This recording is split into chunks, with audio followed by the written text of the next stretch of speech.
Brought to you by TechnoSpark 20 series smartphones. और जैसा कि सपा में है, जैसे कहा जा रहा कि यादव और मुसलमान एकजुट होकर सपा को देंगे, तो ऐसा नहीं है। बहुत ज़्यादा प्रभावशाली नहीं होंगे तो कहीं न कहीं से भाजपा का ही फायदा होगा और सपा को नुकसान नहीं होगा। मोटी मोटा उनके ऊपर ये आरोप लगा कि वो बीजेपी को फ़ायदा पहुंचाने के लिए ये काम कर रही हैं, और अब जब उन्होंने अपना टिकट वितरण शुरू किया है तो इस पे और पक्के तौर पे मुहर लग गई है। नया जो सिचुएशन, नया जो समीकरण बना है भीम राजभर के आने से, इससे दोनों दलों पर कोई फर्क नहीं पड़ने वाला है। जनता ने मन बना लिया है। ये चुनाव दो ध्रुवी है, या तो सत्ता के साथ है या सत्ता के विपरीत। और किसी को चुन सकते थे, और भी कैडर के लोग थे, पुराने संघर्षी लोग हैं बसपा में। मैं क्या नाम लूँ कैमरे पर, खामखा एक पेशबंदी होगी। लेकिन अब भीम राजभर को देने के पीछे ये कारण जरूर होगा कि हम उसमें ओम प्रकाश राजभर के पॉलिटिकल करियर को डेंट करना, एकदम उन्हीं को नुकसान होना है।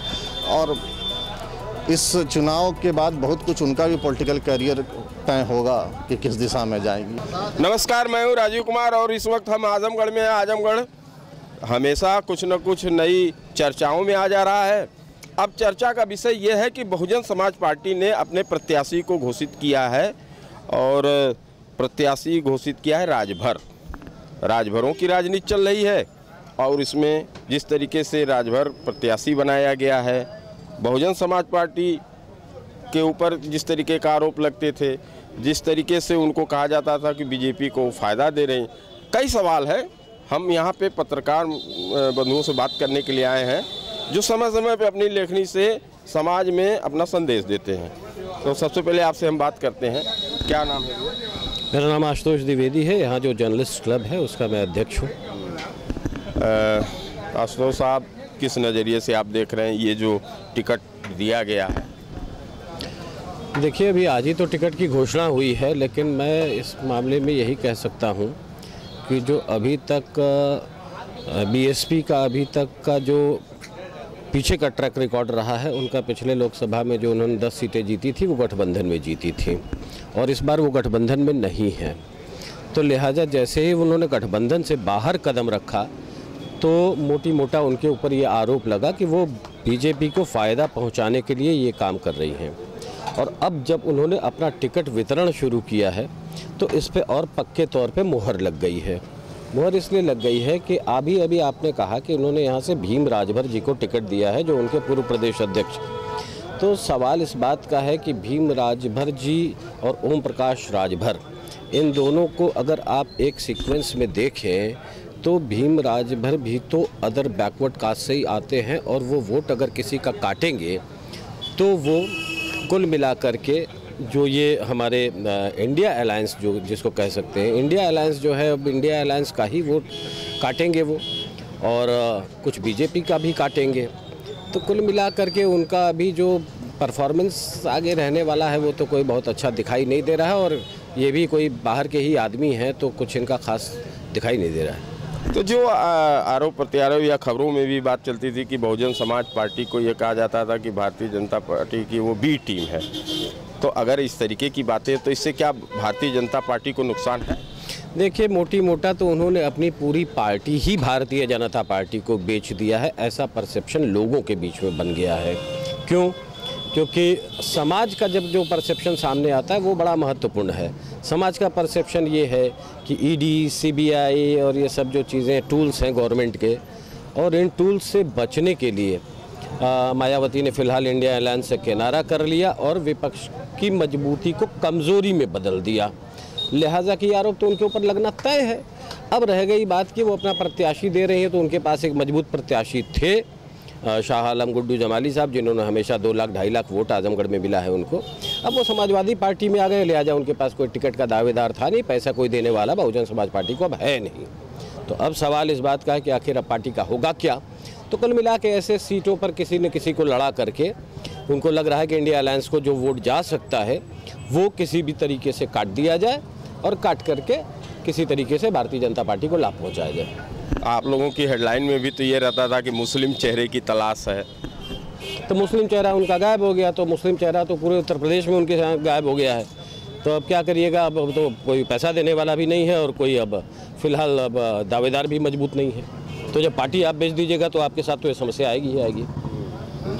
कुल मिला के इस प्रकरण को लेकर आप किस नज़रिए से देखेंगे? अब नई स्थिति क्या रहेगी? अब नई स्थिति यही है कि जब उनकी सीट शून्य रहेगी तो फिर उनको पुनर्विचार करना पड़ेगा और देखना पड़ेगा कि पार्टी को कैसे रिवाइव करेंगे, क्या करेंगे।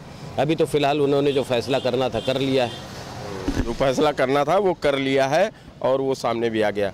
क्या इसी प्रकरण पे हम बात कर रहे हैं जो बहुजन समाज पार्टी ने यहाँ पे राजभर को उतारा है, तो आप क्या कहेंगे और इसको किस नज़रिए से आप देखेंगे? क्या नाम है? अनिल मिश्रा, दैनिक जागरण से। जी।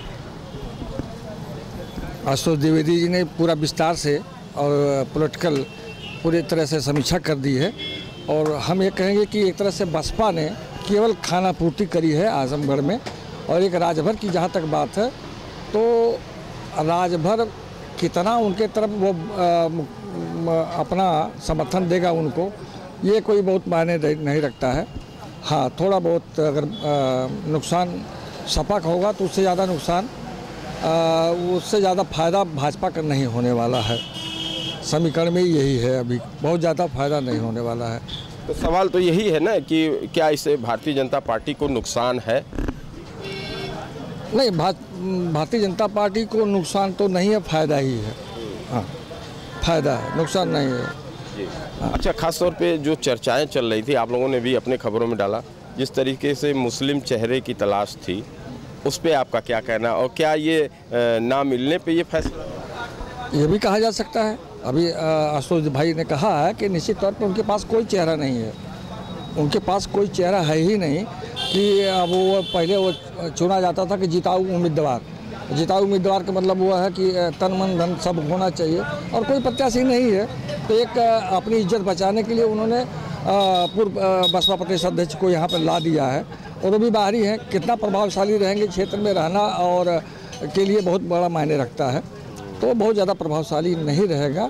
अब बसपा का आधार वोट भी कितना उनके पास जाएगा तो ठीक है, तो मायावती जी के भाई समर्थन में कि जहाँ बहन जी रहेंगी वहीं हम वोट देंगे। कितना कारगर होता है, बहरहाल ये भी है कि समाज में अभी तक हम लोग तक जहाँ तक समीक्षा की बात है वहाँ ये भी आ रहा है कि भाई भाजपा सरकार जो है हमें खाद्यान्न मुफ्त दे रही है। सब तमाम ऐसी सब बातें हैं कि जिस पे वहाँ की स्थिति बनेगी बसपा के जो वोटर हैं, तो कितना कारगर होंगे राजभर के नाम पर भीम जी और बसपा के नाम पर, तो ये तो आने वाला सवाल तो ये भी उठ सकता है कि जैसे अगर परसेंटेज की बात करें तो सबसे ज़्यादा दलित परसेंटेज में आते हैं, इसके बाद ओबीसी सबसे ज़्यादा है, ओबीसी में चौहान सबसे ज़्यादा जो चौथा या पांचवा स्थान रखते हैं इस कंस्टिट्यूंसी में, तो ये समीकरण भी तो एक फायदे का हो सकता है। नहीं, समीकरण तो वही तो बात हम कह रहे हैं कि मतदाता वो कितना फ़ायदा समझते हैं कि हमारे बसपा के हम वोटर को दे देंगे। अभी वही तो बात कर रहे हैं कि मतदाता ये सोच रहा है कि हम कहाँ जाएं। मतदाता अब बहुत ज़्यादा समझदार हो कि हम जाएं, और जाएं तो क्यों जाएं, ये भी बातें हैं। तो कोई ज़रूरी नहीं है कि वो बसपा में ही उनका बसपा का आधार वोट बसपा में ही जाए। और जैसा कि सपा में है, जैसे कहा जा रहा कि यादव और मुसलमान एकजुट होके सपा को देंगे, तो ऐसा नहीं है। बहुत ज़्यादा प्रभावशाली नहीं होंगे तो कहीं न कहीं से भाजपा का ही फायदा होगा और सपा को नुकसान नहीं होगा। उनका सपा को नुकसान नहीं होगा। कुछ लोगों से और हम बात करेंगे, लेकिन आपसे मैं बात करना चाहूँगा कि जो आजमगढ़ का परसेंटेज है, वोट का परसेंटेज है, वोट की लड़ाई है, साथ साथ जो अब की बार पहले बहुत दिनों से मुस्लिम चेहरे की तलाश थी, लेकिन उन्हें मुस्लिम चेहरा नहीं, जैसा कि लोग बता रहे हैं, तो उन्होंने अपने कैडर को उतारा भीम राजभर के रूप में। क्या फ़र्क पड़ता है? क्या नाम है आपका? मैं AK सिंह। जी। एक्चुअली राजनीति में कोई मेरी विशेष दिलचस्पी नहीं है, लेकिन जैसा आपने बताया तो मेरा व्यक्तिगत मानना ये है कि आज राजनीति में कोई सिद्धांत, नैतिकता और व्यावहारिकता वाली कोई बात तो है नहीं। और जैसा भी हमारे द्विवेदी साहब जिक्र कर रहे थे कि बी टीम का, तो मोस्टली कहीं ना कहीं सबके कांटे फंसे हुए हैं और उस कांटे को निकालने के लिए हर आदमी चुप्पी साधे बैठा हुआ है कि कहाँ से किसका कांटा कौन निकाल सकता है, और उसी थीम पर सारी चीज़ें चल रही हैं। तो इसलिए राजनीति में ये कहना कि भाई किसके आने से किसका फ़ायदा होगा, किसका नुकसान होगा, ये बिल्कुल ओपन है। कहीं कुछ छिपा नहीं है, कोई हिडन एजेंडा नहीं है कि जिसके बारे में किसी कैलकुलेशन की ज़रूरत है। और जिस मुस्लिम चेहरे की बात आप कर रहे हैं, तो अब मौजूदा परिवेश में हिंदू मुस्लिम चेहरे वाली बात भी नहीं है। दिक्कत क्या है कि कुछ लोगों के उसमें शोरूम में कोई सामान नहीं है, और अब स्थिति है कि सड़क पर जो गिरा हुआ सामान है उसको उठा के ला के रखने के, हमारे पास ये भी है, हमारे पास ये भी है। तो ये स्थिति आज हो गई है कुछ पार्टियों की, मेरा व्यक्तिगत मानना ये है। चलिए कुछ लोगों से और हम बात करेंगे। आपसे बात करते हैं कि जिस तरीके की स्थिति थी, मुस्लिम चेहरे की तलाश थी, आप लोगों ने अपने खबरों में भी छापा, लेकिन कुछ लोगों का ये कहना है कि उन्हें मिले नहीं। बहुजन समाज पार्टी ने जिस तरह से भीम राजभर को उतारा है, उससे क्या फ़र्क पड़ता है? और भारतीय जनता पार्टी को क्या ये जो बी टीम का आरोप लगता था, उससे बचने के लिए बसपा ने इस तरीके की चीज़ें? देखिए, मेरा नाम है doctor Arvind Singh, sharp reporter का मैं संपादक हूँ। दरअसल जो नया जो सिचुएशन, नया जो संकट बना है भीम राजभर के आने से, इससे दोनों दलों पर कोई फ़र्क नहीं पड़ने वाला। जनता ने मन बना लिया है। ये चुनाव दो ध्रुवी है, या तो सत्ता के साथ है या सत्ता के विपरीत। मायावती का जो ये प्रत्याशी है, इससे कोई फ़र्क नहीं पड़ता ये, बल्कि इनका जो वोट बैंक है वह ये भी दो हिस्सों में बढ़ जाएगा। आप विश्वास करिए, भीम राजभर को जितनी की उम्मीद होगी कि हम इतना पाएंगे, वो पक्का उतना नहीं पाएंगे। ये सपा के साथ चला जाएगा वोट बैंक, या तो भाजपा के साथ जाएगा। कैसे जाएगा उसके तरीके अलग अलग हैं, उसको आप जान रहे हैं।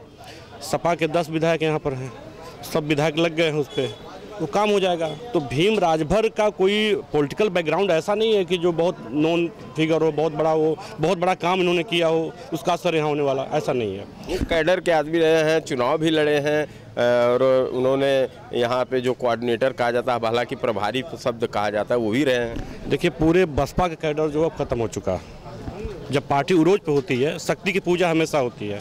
तो जब मायावती का कैडर ख़त्म हो गया, पूरा यहाँ से वहाँ तक है, तो भीम राजभर का कैडर क्या मतलब है? ये जो बेस वोट है वह दो भागों में बट जाएगा, बहुत कम जाएगा जो भीम राजभर के साथ जाएगा। मेरी बात आप समझ सकते हैं कि वो जो सपा के साथ जो हिस्सा है वो कुछ मैनेज करके उधर चला जाएगा, कुछ हिस्सा इधर, बहुत कम हिस्सा इनके साथ जाएगा। इनके आने से कोई फर्क नहीं पड़ने वाला। चुनाव दो ध्रुवी है, या तो सत्ता के साथ है, सत्ता के विपक्ष। सत्ता के विपक्ष में कहीं मायावती नहीं दिख रही है, बात समझिए आप, लड़ते हुए। जो इंडिया गठबंधन का जो प्रत्याशी है, जो धर्मेंद्र यादव हैं, तो उनसे टक्कर है भाजपा के प्रत्याशी का। तो ये चुनाव बस दो तरफा है, इधर या उधर, और इधर ज़्यादा दिख रहा है झुकाव। जो अभी तक की स्थिति है वो सपा की तरफ ज़्यादा झुकाव लग रहा है, मेरा अपना मत है। लेकिन ये चीज़ तो है ना कि जो लोकसभा क्षेत्र है उसमें सबसे ज़्यादा दलित वोट हैं, इसके बाद ओबीसी हैं, और अगर चौहान है ओबीसी में सबसे ज़्यादा, तो अगर उन्होंने देख के एक नया पत्ता तो खेल ही दिया है। नहीं, देखिए, अगर वो नहीं देती तो क्या करते? कुछ तो करना था, सीट तो खाली जाएगी नहीं। मेरी अपनी मतलब गुप्त सूचना है, या कह सकते हैं कि जो सूत्रों के हवाले से जो जानकारी मुझे मिली थी और पहले भी जानकारी है, यहाँ से एक मुस्लिम कैंडिडेट की तलाश थी। कई लोगों के यहाँ संपर्क किया गया या लोगों ने संपर्क किया, बात बनी नहीं। इस जनपद के बहुत अच्छे लोगों से संपर्क किया, बात बनी नहीं। अकबर अहमद डंपी की बात आ रही थी, आदिल शेख के परिवार से भी संपर्क किया गया। मैं खोल दे रहा हूँ, ये सब चीज़ें हुई हैं, कोई नहीं लड़ने आया। क्यों? क्योंकि अब ये टिकट कोई खरीदने वाला नहीं है, क्योंकि हर चीज़ की एक सीमा होती है ना, तो एक सीमा पार हो गया है। तो अब जो है चुनाव सिर्फ दो में हो गया है, या तो भाजपा की जो साथ है या भाजपा के खिलाफ लड़ते हुए जो दिख रहा है। लड़ते हुए दिख रहे हैं अखिलेश यादव, लड़ते हुए दिख रहे हैं धर्मेंद्र यादव, इंडिया गठबंधन। तो दो तरफ शक्ति बढ़ जा रही है, इसमें तीसरा आदमी कोई मतलब नहीं है, जान लीजिए। बस ये है कि एक रस्म अदायगी है कि आप भी आ जाइए, सीट खाली ना जाए, बस ये है, मेरा मत तो यही है। कुछ लोग और हम बात करेंगे। जिस तरीके की सिचुएशन है, पहले था कि यहाँ से प्रत्याशी कोई और होगा, अब प्रत्याशी भीम राजभर हैं। क्या लगता है? आप तो आजमगढ़ मऊ दोनों का आपने देखा है, पहले तो इस पे ही बताइए, क्या नाम है आपका? जी, मेरा नाम राजेश चंद्र मिश्रा है। डिजिटल प्लेटफॉर्म पर न्यूज़ प्लेटफॉर्म है नेशनल कवरेज, मैं उसकी एडिटोरियल टीम को हेड करता हूँ। देखिए, तमाम लोगों से आपने बात किया, सबने की राय है, और अभी हमारे बड़े भाई अग्रज आशुतोष जी जो अपनी बात रख रहे थे, मैं तकरीबन 80% उनकी बात से इत्तेफाक रखता हूँ। हकीकत ये कि वो कोई गेम चेंजर के रूप में भीम राजभर का जो रोल है वो कुछ होने वाला नहीं है।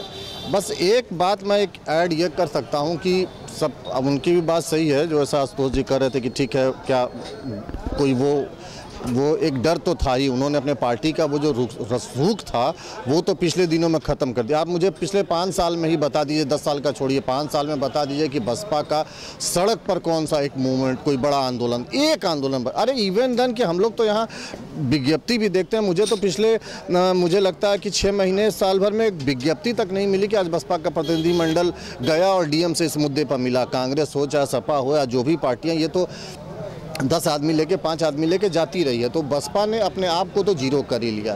भीम राजभर का एक ट्विस्ट पॉइंट ये हो सकता है उनके लड़ने का कि वो अगर अपने दम पर, पार्टी के दम पर राजभर वोट अगर वो काटेंगे तो भी वो नुकसान बीजेपी का ही करेंगे, इंडिविजुअली कुछ होना नहीं। ये एक सर्कमस्टांस बन सकता है इसमें कि वो राजभर वोट काट ले और ओम प्रकाश राजभर जो अपने आप को राजभरों का चौधर मानते हैं कि उनके जेब में सारे राजभर वोट हैं, तो वो यहाँ कट सकता है बसपा के भीम राजभर को उतारने से। और भीम राजभर का कोई इंडिविजुअल इतना बड़ा कद भी नहीं है कि बहुत बड़े नेता हैं और उनके पीछे जुलूस हुजूम चलता है। बाकी जो बसपा का जो कैडर वोट अगर मिला तो मिला, वह भी मुझे उम्मीद कम ही है कि वो मिलेगा। इसका हर स्थिति में उनके प्रत्याशी उतारने का जो नुकसान है वो बीजेपी को ही उठाना पड़ेगा बसपा के कैंडिडेट उतारने से। पिछली बार जब सपा बसपा का भी गठबंधन हुआ था ना इस चुनाव में, तो उसमें बसपा का वोट क्यों नहीं सपा पर चढ़ा था, क्यों प्रत्याशी हार गए थे? इसलिए कि बसपा का जो कैडर वोट होता है उनका एक इंटरनल अपना कुछ रिएक्शन होगा, देते हैं नहीं देते हैं। अगर ये 10 वोट भी काटेंगे, 1000 वोट काटें, 10,000 भी काटें, तो नुकसान होना है बीजेपी का ही हर हालत में। तो वो भले रस्म अदायगी में ही अपने प्रत्याशी उतारा हो, लेकिन वो नुकसान करेगा, बीजेपी को ही हिट करेगा, डैमेज करेगा। और यही स्थिति इसकी जो पड़ोस की लोकसभा सीट है मऊ जनपद की, इसका नाम है घोसी लोकसभा, वहाँ भी वही होना है। शायद मुझे जितनी जानकारी है कि बालकृष्ण चौहान को शायद वहाँ से टिकट दिया गया है बसपा से। बालकृष्ण चौहान बसपा में पहले थे, फिर सपा में आए, सपा से कांग्रेस में आए थे, उससे भी शायद चुनाव लड़े थे, हार गए। अब बसपा के खेमे में पुनः है और पिछले सालों में एकदम आउट ऑफ द रडार रहे हैं। मतलब आप उनकी मुझे पिछले 4 साल के अखबार में एक फ़ोटो नहीं दिखा सकते हैं। मैं ये दावा कर सकता हूँ बालकृष्ण चौहान के कि वो किसी सामाजिक सरोकार में नहीं लगा। तो जैसा आशुतोष जी कह रहे थे, अरविंद जी कह रहे थे कि ये रस्म अदायगी है, तो है हकीकत में रस्म अदायगी। अब देखना यह है कि नाव जर्जर ही सही लहरों से टकराती तो है, और एक चिंगारी कहीं से ढूंढ लाओ दोस्तों, इस दिए में तेल भींगी भी बाती तो है। अब वो बाती कितनी जलेगी नहीं जलेगी ये तो मायावती जाने, उनके जिन लोगों ने टिकट दिया। फिलहाल मुझे वो दिया, उनकी बाती में आग दिखता नहीं रहा है पूर्वांचल में।